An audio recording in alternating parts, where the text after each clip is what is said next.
বন্ধুরা, good morning সবাইকে। প্রথমে জানাই আমার ব্লগে স্বাগত, তার সাথে জানাই শুভ সকাল আবারও সবাইকে। আজকে সকাল সকাল চলে এসেছি, আপনাদের সাথে একটি গল্প শেয়ার করতে চলে এসেছি। গল্পটা আমার নিজের বাড়িরই গল্প বলা যেতে পারে।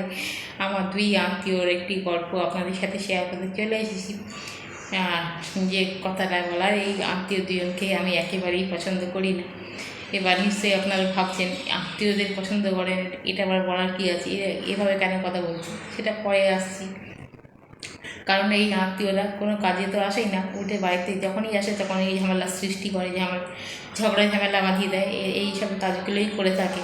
ওই জন্যে আমার ঠিক পছন্দ হয় না এদের এইসব আত্মীয়দের। এবার আপনারা ভাবছেন আত্মীয়রা বাড়িতে তো আসবেই, এভাবে কেন বলছে। এবার সেই আত্মীয়র কথাতেই ফিরে যাই। আত্মীয়র নাম দুটো প্রথমের দিকে আমি বলছি না, পরবর্তীকালে বলবো। তার আগে প্রথমজন দ্বিতীয়জন বলে বলছি। এই ধরনের আত্মীয় হয়তো আপনাদের বাড়িতেও যায়।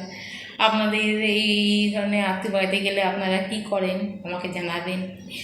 আপনাদের সঙ্গে কি এরকম আত্মীয়গুলো ঝগড়া ঝামেলা বাঁধায় কিনা, এইসবই আমাকে জানাতে পারেন যদি চান কমেন্টের মাধ্যমে। এবার আসি আসল কথায়। কালকে রাত্রে যেটা হয়, রাত্রি 12:30টার সময় আমাদের খাওয়া দাওয়া কমপ্লিট হয়ে গেছে, ঘুমোতে যাবো আর কি। কাজ বাজও সব শেষ হয়ে গেছে, ঘুমোতে যাব এমন সময় রাত্রি 12:30টার সময় কলিং বেল বাজে। এবার আমি যেহেতু কলিং বেল বাজে, আমি দরজাটা খুলি। যেই দরজাটা খুলি হুড়মুড়িয়ে বাড়ির মধ্যে ঢুকে পড়ি। এবার যেহেতু আত্মীয়জন বাড়ির মধ্যে ঢুকে পড়েছে, কিছু বলতে তো পারছি না, আত্মীয় বলে কথা। এবার আপনারা ভাবছেন রাত্রি 12:30টার সময় আত্মীয় তো আসতেই পারে আত্মীয়র বাড়িতে। না, সেটা কোনো কথা না। যেহেতু এই আত্মীয়র যে খুব একটা সুবিধাজনক তাই নয়, ওই জন্যেই ঘটনাটা আপনাদের সাথে শেয়ার করা। এবার আত্মীয়র নামটা আমি যেহেতু বলছি না, তাই প্রথমজন দ্বিতীয়জন বলেই বলছি আপনাদের কাছে। একটু পরেই আপনাদের নামগুলো বলে দেবো।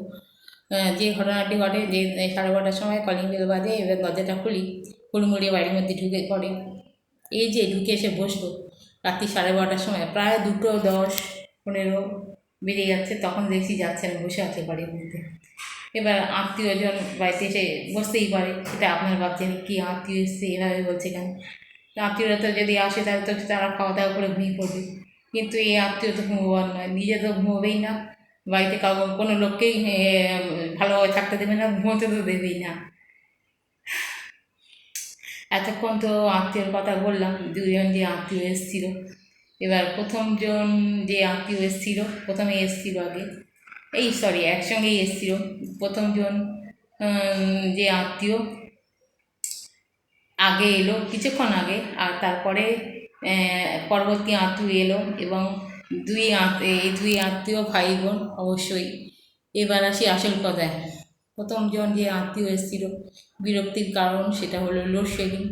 দ্বিতীয়জন যে আত্মীয়টা এলো সেটা হলো ঘাম গরম।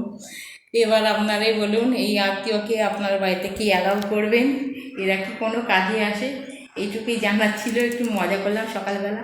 এই কারণে কালকে আমার ভিডিও করা হয়নি, কারেন্ট ছিল না, রাত্রি 12:30 থেকে প্রায় 1টা অবধি কারেন্ট ছিল না, কোনো ভিডিও আমি করতে পারিনি, ভিডিও আপলোডও করতে পারিনি।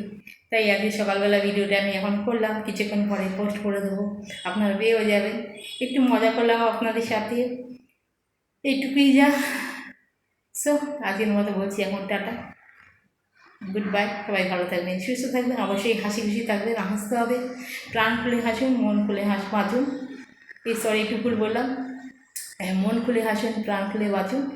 আর তবে কি টাটা, দেখা হচ্ছে আবার পরে।